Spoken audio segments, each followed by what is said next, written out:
berapa sih rata-rata load per hari atau mungkin bisa diceritain omset bulanannya di sini berapa sih Jul? Berapa ya? Sekitar 80 kilo sampai sekitar 130-an. Nah, jadi kalau misalkan di omset itu paling tertinggi itu pernah di 30 jutaan, di bawahnya itu Gitu kan? 20 jutaan. Hai teman-teman entrepreneur, jumpa lagi sama Bu Linda. Hari ini aku bakal kunjungan visit ke salah satu member pelatihan offline. Hari ini ada di Okai Laundry di Jalan Bedugul, Denpasar ya. Yuk teman-teman, bareng-bareng kita lihat di dalamnya ada apa aja. Kita bareng-bareng lihat ke depan. Nah teman-teman, hari ini Bu Linda ada di salah satu laundry gitu ya yang ada di Denpasar, namanya Okai Laundry. Dan di sini Bu Linda udah bareng sama owner Okai Laundry ya. Jadi Julian ini adalah salah satu, nanti kenalin diri dulu ya, baru deh saya jelasin siapa sih Julian gitu. Asik. Jul, boleh dong kenalan sama teman-teman entrepreneur lainnya? Iya, oke. Jadi nama saya Julian, saya salah satu yang belajar dari Bu Linda langsung untuk gimana cara manage laundry yang baik dan benar. Jadi Julian ini teman-teman keren banget karena dia dulunya adalah dulu lulusan di Australia, nggak main-main ya gitu kan. Jadi tamat di Australia sambil kuliah dan sambil kerja di laundry ya Julian waktu itu ya? Kerja di dry clean betul. Oke, kerja di dry clean karena emang udah membidangi usaha laundry, akhirnya pulang ke Bali, memutuskan untuk bikin usaha laundry. Gitu. Nah, sekarang yuk kita langsung kepoin aja apa sih alasannya Julian pulang ke Indonesia, udah nyaman banget ya kayaknya di Australia gitu kan. Iya. Apa alasannya pulang ke Bali terus akhirnya memutuskan bikin usahanya usaha laundry. Kenapa nggak usaha yang lain gitu kan? Biasanya kan kalau usaha laundry itu kan identik sama ibu-ibu, nyuci-nyuci gitu kan ya. Ini Julian kenapa sih usahanya usaha laundry? Jadi ceritanya itu sebenarnya waktu di Australia itu ada kendala yang memutuskan saya harus pulang. Apa nih jodoh? Bukan. Sebenarnya COVID. Oh COVID. Oh iya, benar. Pas Julian balik pulang itu karena COVID ya. Iya, karena COVID. Jadi karena COVID, jadi waktu itu saya lagi liburan, terus saya liburan di Bali, jadi nyangkut. Oh. Iya, jadi posisinya nyangkut. Jadi nyangkut di sini. Setelah itu coba usaha ABC, terus ada uang lebih. Mikirnya apa sih usaha yang offline yang bisa kira-kira customernya itu bisa daerah sekitar. Jadi kita waktu itu ini karena pikirnya juga punya basic di dry clean. Yes, karena dulu Juliannya di Australia sambil kuliah, sambil kerja mandiri banget ya. Iya, harus. Ya, jadi gitu makanya jadilah laundry.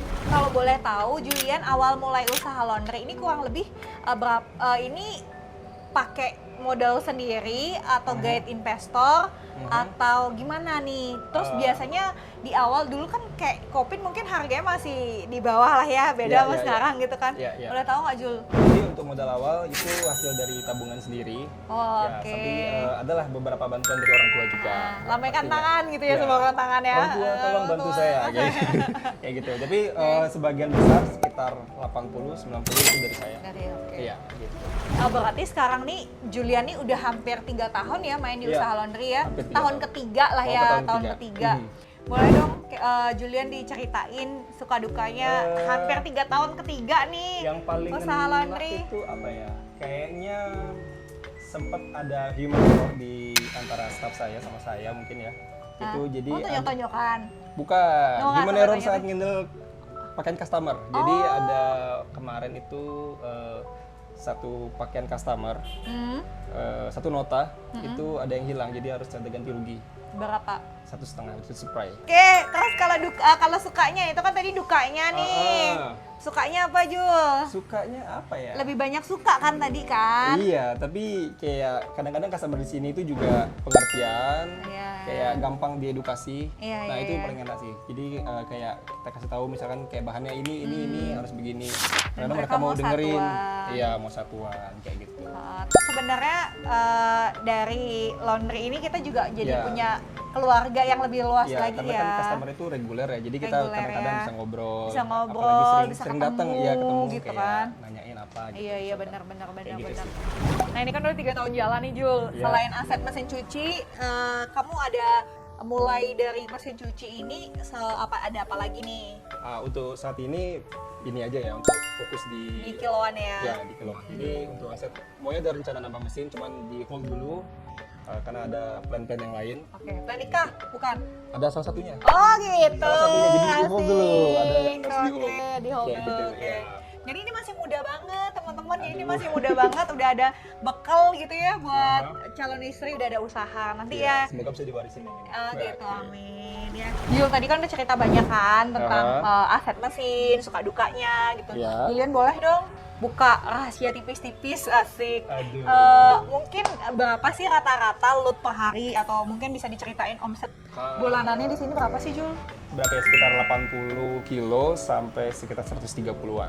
Nah, jadi kalau misalkan di omset itu paling tertinggi itu pernah di 30 jutaan, di bawahnya itu Paling itu kan? 20 jutaan. 20 juta sampai 30 jutaan ya. Ya, Oke. per bulan. Per bulan ya. Ya. Nanti per hari kurang lebih sejuta lah ya.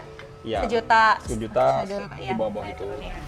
Oke, ini Julian ini adalah klien ketiga kita ya. Jadi awalnya aku bikin Good Laundry, terus karena bikin Good Laundry Training Center, itu dulu namanya Bali Laundry Training Center ya. Iya, Sekarang iya, Good iya. Laundry Training Center Iya, karena namanya kok emang berubah gitu. iya kok berubah gitu kan. Jadi dulu itu emang kita untuk mewadahi pegawai kita, dan kebetulan ternyata banyak nih teman-teman laundrypreneur yang di luar pengen mulai usaha laundry tapi bingung mau belajar dari mana. Salah Ya. satunya adalah Julian ini pribadi. gitu ya. Ya. Nah, Julian ini adalah salah satu klien kita, klien ketiga kita ya, itu di 2022 ya Jul ya, 2022. Itu kemarin ketemunya di mana sih Jul? Waktu itu tahunya dari Instagram pelatihan itu langsung. Oke. Terus di pelatihannya itu kan saya sudah intipin Good Laundry tuh, ya kompetitor misalkan dibilang kan. Iya, sih. Terus ngelihat pelatihan itu, oh ini ternyata di manage sama Good Laundry, oh Good Laundry ini bagus. Jadi mikirnya yaudah langsung lah gas gitu. Ketemu hari gitu. itu langsung chat gitu. Langsung chat Langsung yakin lah ya. Asik. Iya, gitu. Julian, dari kemarin tuh ini salah satu waktu itu aku sempat bacain komen di Instagram ya.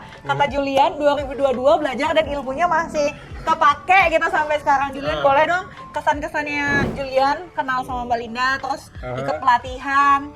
Bermanfaat nggak sih buat usahanya Julian? Kan Julian pemula dan istilahnya nih usaha pertama lah ya, usaha pertama yang offline kan? Offline, ya. Ya. Gimana tuh Jul? Boleh ceritain nggak? Jadi banyak ilmu yang aku dapetin dari Bu Linda. Entah itu dari manage keuangan, laundry, antara kayak noda-noda itu, walaupun ada sedikit knowledge juga, tapi knowledge Bu Linda juga kepake di sini gitu. Jadi yang kemarin nggak dapet di Australia masih di mix-mix gitu ya? Iya, jadi saya mix, jadi oh kayak gini saya combine, kayak gitu. Jadi haus belajar sih saya sebenarnya. Haus belajar. Harus belajar. Ya, Oke. gitu. Nah teman-teman dulu ya, itu tuh lucu ya. Kita tuh belajarnya pakai Google Drive, Ya. masih ringan banget lah ya gitu ya. Dan ya. sekarang teman-teman udah difasilitasi dengan buku panduan yang dimana emang itu berdasarkan trial error ya Julian. Iya, betul. Jadi berdasarkan trial error. Kalau dulu Julian cuma kata-kata aja ya. Iya, betul, Cuma kata-kata kata-kata aja. aja ya. Iya, Kalau iya, sekarang iya. udah lebih lengkap, dilengkapin ya, sama gambar-gambar gitu Lebih kan. enak. Lebih enak ya. Lebih enak, Oke. ya. Jadi foto ilmu Bu Linda banyak yang dipelajarin ya, dari cara servis customer itu gimana, ngobrolnya seperti apa, mengedukasinya seperti apa. Terus ada juga kayak tips-tips untuk pakaian yang apa, seperti bagaimana penanganannya. Itu juga ilmu yang belum aku tahu ini. Dan di Bu Linda waktu itu juga sempat mengajari untuk pipis sepatu, yang dimana itu mulut saya masih nol banget. Nah ini boleh nggak Jul, kamu bisa kasih tips-tips gitu atau pesan-pesan buat teman-teman yang di luaran sana yang masih maju mundur pengen buka usaha laundry tapi kayak aduh takut atau kayak nggak ngasilin atau apa, boleh nggak kamu kasih pesan dan kesan sebenarnya usaha laundry ini profit nggak sih atau gimana? Sebenarnya laundry ini sangat profitable ya, karena sebenarnya bisa kita hitung dari minimal kiloan dan jumlah mesin itu kalau kita hitung secara benar itu pasti bakalan profit. Nah, jadi buat kalian yang misalkan masih takut untuk buka laundry seperti apa, nah jadi kalian harus punya perhitungan-perhitungan yang tepat. Nah, entah itu dari kontrakan itu sangat berpengaruh dan jumlah mesin itu juga sangat berpengaruh. Dan layanan kalian juga harus ada value-nya.